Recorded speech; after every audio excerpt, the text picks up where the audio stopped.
நம்ம விருதுநகர் மாவட்டம் பக்கத்துல இருக்கக்கூடிய வத்தராய் இருப்புங்கிற பகுதியில தான் வந்து பார்த்தீங்கன்னா, நல்லதங்காள் கோயில் இருக்குது. நம்ம தமிழகம் முழுக்கவே வந்து பார்த்தீங்கன்னா, ஃபேமஸ் நல்லதங்காள் அப்படிங்கக்கூடிய ஒரு பேரு. யார் இந்த நல்லதங்காள்? அவங்களுக்கு என்ன ஒரு பேக்கிரவுண்ட் ஃபிளாஷ்பேக் இருக்குதுன்னு சொல்லி கேட்டீங்கன்னா, அவங்க வந்து பார்த்தீங்கன்னா, மிகப்பெரிய அளவுல வாழ்ந்துட்டு இருந்தவங்க தான் வந்து பார்த்தீங்கன்னா, நல்லதங்காள். வாங்க அவங்கள பத்தி தெரிஞ்சுக்கலாம். என்னன்னு சொல்லி கேட்டோம்னா, நல்லதங்காள் வந்து பார்த்தீங்கன்னா, அவங்க அப்பா பேரு வந்து காசிராஜா. காசிராஜன் அப்படிங்கிறது தான் அவங்களோட நல்லதங்காளுடைய அப்பா பேரு. அவங்க அப்பா வந்து பார்த்தீங்கன்னா, ரொம்ப ஒரு செல்வ செழிப்போட இருந்திருக்கிறாரு. மிகப்பெரிய அளவுல வந்து ரொம்ப ஒரு ஆடம்பரமான வாழ்க்கைய வாழ்ந்திருக்கிறாரு. பக்கத்துல இருக்கக்கூடிய ஒரு மானாமதுரைக்கு வந்து பார்த்தீங்கன்னா, தன்னுடைய பொண்ண கல்யாணம் பண்ணி குடுக்குறாரு. கல்யாணம் பண்ணி குடுக்கும்போது வந்து பார்த்தீங்கன்னா, மிக மிக அதிகமான அளவு வந்து பார்த்தீங்கன்னா, பயங்கரமா செலவு பண்ணி அன்னைக்கு பண்ணியிருக்கிறாரு. இன்னைக்கு நம்ம ஊர்ல எப்படி ஒரு அமைச்சரோட கல்யாணம் நடக்குமோ, ஒரு முதலமைச்சரோட கல்யாணம் வீட்டு விசேஷம் நடக்குமோ, அதே மாரி வந்து பார்த்தீங்கன்னா, அன்னைக்கு காலகட்டங்கள்ல வந்து பார்த்தீங்கன்னா, நம்ம மானாமதுரைய வந்து மானாமதுரையில பிள்ளைய கட்டி குடுக்கும்போது வந்து பார்த்தீங்கன்னா, காசிராஜன் வந்து பார்த்தீங்கன்னா, மிகப்பெரிய அளவுல பொருட்செலவுல கல்யாணம் பண்ணியிருக்கிறாரு. கிட்டத்தட்ட வந்து பார்த்தீங்கன்னா, பனை மரம் இருக்கு இல்லைங்களா? பனை மரத்த வெட்டி தான் வந்து பார்த்தீங்கன்னா, இது என்னது வாழ மரம் மாரி கட்டியிருக்கிறாங்களாம். அவ்வளோ வழிநெடுக கட்டினாங்களாம். கிட்டத்தட்ட வந்து பார்த்தீங்கன்னா, கணக்கே சொல்ல முடியாத அளவுக்கு இது பண்ணியிருந்தாங்களாம். அது மட்டும் இல்லாம, பிள்ளை வந்தா தங்கறதுக்குன்னே தோப்புகள்லாம் கூட எழுதி வச்சாங்களாம். அப்படி பொண்ண கல்யாணம் பண்ணி குடுத்தவாட்டி, பொண்ணு அங்க மானாமதுரைக்கு போனவாட்டி வந்து பார்த்தீங்கன்னா, ரொம்ப நல்ல முறையில சந்தோஷமா தான் வாழ்ந்துட்டு இருந்துச்சு. கிட்டத்தட்ட வரலாறு காணாத ஒரு பஞ்சம் அப்படிங்கிறது மானாமதுரையில ஏற்படுகிறது. நல்லதங்காள் கல்யாணம் பண்ணிட்டு போன ஊர்ல.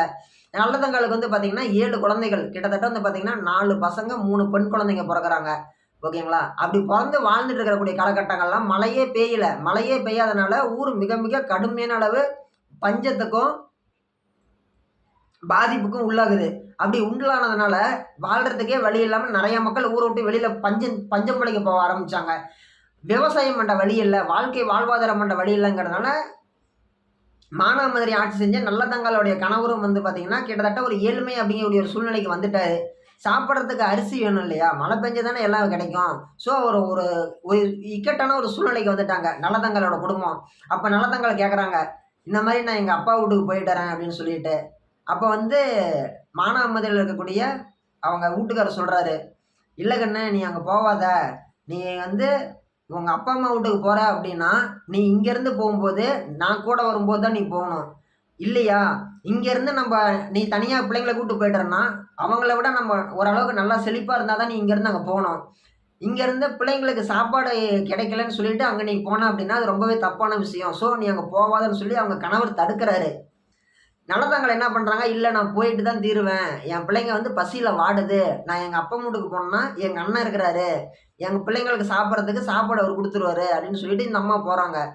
போகும்போது அவங்க கணவர் எவ்வளவோ தடுக்கிறாரு. இந்த அம்மா சொன்ன பேச்சு கேட்காம கிளம்பி போறாங்க. போகும்போது வந்து பார்த்தீங்கன்னா, வழியில அவங்க அண்ணன பார்க்குறாங்க. நல்லதங்களோட அண்ணன. பார்த்தோனே அவங்க அண்ணன் சொல்றாரு, "கண்ணு இந்த மாரி ஊருக்குள்ள வந்து புலி வந்துருச்சு கண்ணு. மக்கள அடிச்சிருச்சு, ஆட்ட அடிச்சிருச்சு, மாட்ட அடிச்சிருச்சு.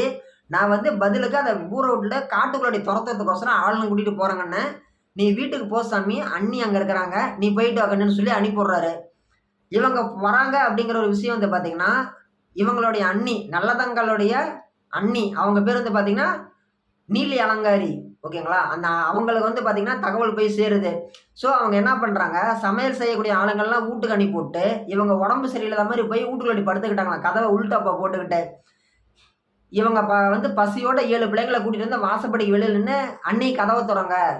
இந்த மாரி நான் நல்லதங்காள் வந்திருக்கிறேன். அண்ணன் வந்து உங்கள பார்க்க சொல்லி அனுப்பிவுட்டாரு அண்ணி. கதவ தொறங்க அண்ணி" அப்படின்னு சொல்லி சொல்றாங்க. உடனே என்ன பண்றாங்க அந்த அம்மா, காது கேட்டும் கேட்காத மாரி அப்படியே படுத்திருக்கிறாங்க. உடனே நல்லதங்காள கோவம் வந்து அந்த வானத்த பார்த்து சொல்லுதாம். "ஏன் கடவுளே! இந்த மாரி நான் என் பிள்ளைங்களோட பசியோட எங்க அப்பன் வீட்டுக்கு வந்திருக்கிறேன். இது உண்மனா இந்த கதவு தொறக்கட்டும். உனக்கு சக்தின்னு ஒண்ணு இருந்தா அந்த கதவு தொறக்கட்டும்னு" சொல்லி நல்லதங்காள் சொல்றாங்க. சொன்ன உடனே அந்த பூட்டியிருந்த கதவு, உள்ளாடி பூட்டுன கதவு அப்படியே இப்படி தொறக்குது. தொறந்த உடனே நல்லதங்காள் பிள்ளைங்கள கூட்டிட்டு போறாங்க உள்ளார. போன உடனே அவங்க அண்ணி படுத்திருக்கிறாங்க. "கண்ணு வா நல்லதங்கா நல்லா இருக்கிறியா?" அப்படின்னு சொல்லி கேட்கறாங்க. "ஆமா அண்ணி, இந்த மாரி எங்க ஊர்ல ரொம்ப பஞ்சம் இருக்குது அண்ணி. மழை தண்ணி பெஞ்ச வாட்டி தான் நாங்க போவோம். ஸோ நாங்க இங்கேயே தங்கியிருக்கலாம்னு வந்திருக்கிறோம் அண்ணின்னு" சொல்லி அந்த அம்மா சொல்றாங்க. உடனே அவங்க அண்ணி என்ன பண்றாங்க, ரொம்ப மோசமான ஒரு கேரக்டரா கதையில சொல்லப்பட்டிருக்குது. நிஜத்திலேயே அப்படி ஒருத்தவங்க வாழ்ந்திருக்கிறாங்க. பெண்ணுக்கு ஒரு பெண் தான் எதிரிங்கிற மாரி தான் அவங்க நடந்திருக்கிறாங்க. நல்லதங்களோட அண்ணி. அவிங்க என்ன பண்ணியிருக்கிறாங்க, "ஏம்மா நீ வேற இங்க வந்துட்ட? நாங்களே பஞ்சம் தலை விரிச்சாடுது எங்களுக்கு. நீ வேற வந்துட்ட. உனக்கு வேற சோறாக்கி போடணுமா? உனக்கு வேற வேலை இல்லையா? அப்ப உன் புருஷன் வீட்லயே இருக்க வேண்டியது தானே? எனக்கு கூட தான் ஏகப்பட்ட கஷ்டம். நான் என்ன எங்க அப்பன் வீட்டுக்கா போய் நான் இங்க இல்ல. அப்படின்னு சொல்லிட்டு பொய்யான பொய் பேசுது அந்த அம்மா. இத்தனைக்கும் அவங்க வீட்டுக்குள்ளாடி ஏகப்பட்ட தின்பண்டங்கள் இருக்குது. அவங்க ரொம்ப செல்வ செழிப்போட தான் இருக்கிறாங்க. ஆனாலும் நல்லதங்களோட அண்ணி ரொம்பவே நாடகம் ஆடுறாங்க. இந்த மாதிரி நாத்தனா வந்துட்டாடா, நாத்தனால என்னடா பண்றது அப்படின்னு சொல்லிட்டு நாடகம் ஆடுறாங்க. இந்த மாதிரி பிள்ளைங்களாம் ரொம்ப பசியோட இருக்குது அண்ணி, ஏதோ சாப்பிட்றதுக்கு கொடுங்கன்னு சொல்லி நல்லதங்கால் கேட்கும்போது, ஒரு ஓட்ட பானை, அது மட்டும் இல்லாம அந்த கேப்பையில வந்து பார்த்தீங்கன்னா, மக்கி போன கேப்பை, பத்த வச்சு எரிக்கிறதுக்கு வாழை மட்டை, இதெல்லாம் குடுத்து அந்த அம்மா அடுப்புல நீ ஆக்கி பொங்கிக்கோ அப்படின்னு சொல்லியிருக்கிறாங்க. ஃபர்ஸ்ட்டு மக்கி போன கேப்பையில சாப்பாடே செய்ய முடியாது. 2வது மக்கி போன கேப்பைய தட்டி கிட்டி கொஞ்சூண்டு எடுத்தாலும் ஓட்டப்பனையில போட்டோம்னா, அது கீழ உழுது கீழ வந்துரும். சப்போஸ் அதையே அடிச்சு, அதையே அந்த ஓட்டைய அடிச்சு அடுப்பு பத்தாக்கலனாலும் வாழை மட்டை எப்படி எரியும்? இந்த மாரி ஒரு கிரிமினல் மைண்டோட அவங்க அண்ணி வேணும்னே கெட்ட எண்ணத்தோட குடுத்துருக்காங்க. ஆனாலும் நல்லதங்கள என்ன பண்றாங்க, அடுப்பு பத்த வைக்கும்போது அவங்க வந்து சாமி கும்பிட்டுருக்காங்க. என் பிள்ளைங்கலாம் பசியோட இருக்குது. எங்க அண்ணி இதுதான் குடுத்துருக்காங்க. இது அடுப்பு பத்தி எரியட்டும் அப்படின்னு சொல்லி சாமி கும்பிட்டுருக்காங்க. உடனே அடுப்பு பத்தி எரிஞ்சிருக்குது. இத பார்த்த உடனே நல்லதங்கால் கூட இருக்கிறாங்க இல்லைங்களா? நல்லதங்காலுக்கு கூடன்னா நல்லதங்காலுக்கு பொறந்து வளர்ந்த வீட்ல இருக்கிறாங்க இல்லைங்களா? வேலைக்காரங்கலாம். இத நடந்த சம்பவத்தெல்லாம் பார்த்த உடனே அவங்க ஆச்சரியப்பட்டு போயிடுறாங்க. இவங்க அந்த அம்மா உண்மையில சாதாரண பெண் இல்ல. பிள்ளைங்களுக்கோசரம் கடவுள்ட்ட வேண்டுறாங்க. வாழை மட்டையே பத்தி எரியுதுன்னு சொல்லிட்டு. அந்த கேப் ரெடியான உடனே பிள்ளைங்களுக்கு சாப்பாடு குடுத்துட்டு, இங்கேயே இருக்கலாமாடின்னு சொல்லி கேட்குறாங்க. நல்லதங்கால் அண்ணிக்கிட்ட. அந்த அண்ணிக்காரர்ட்ட என்ன பண்றாங்க, முன்ன நீ இங்கேருந்து கிளம்பி போ நல்லதங்கா. எங்களுக்கே வழி இல்ல. தயவு செஞ்சு வெளியில போ அப்படின்னு சொல்லி அவமானப்படுத்தி அனுப்பிவிடுறாங்க. உடனே அண்ணியோட அவமானம் தாங்க முடியாம வராங்க. வரும்போது அவங்க புருஷன்கிட்ட சொல்லிட்டு தான் வந்திருக்கிறாங்க. எங்க அப்பா வீட்டுக்கு போறேன். நான் வந்து அங்க நல்லா இருப்பேன் அப்படின்னு சொல்லிட்டு. இங்க வந்தா இவங்க அண்ணி வந்து இந்த மாதிரி பேசி அனுப்பிவிடுறாங்க. ஸோ என்ன பண்றதுன்னு தெரியாம ஒரு மயக்கத்துல போய் ஒரு கிணத்து பக்கத்துல போய் படுத்து தூங்குறாங்க. தூங்கி கொஞ்சம் எந்திரிச்ச உடனே முதல்ல எந்திரிச்ச உடனே கடைசி குழந்தையில இருந்து ஒவ்வொரு குழந்தையா கிணத்துல தூக்கி போட்டுட்டே இருக்கிறாங்களாம். எதுக்கோசரம்? வேற வாழவே வழி இல்லைங்கிறதுனால குழந்தைங்கள கிணத்துல போட்டு கொண்டுட்டு அந்த அம்மாவும் தற்கொலை பண்ண பார்த்துருக்குறாங்க.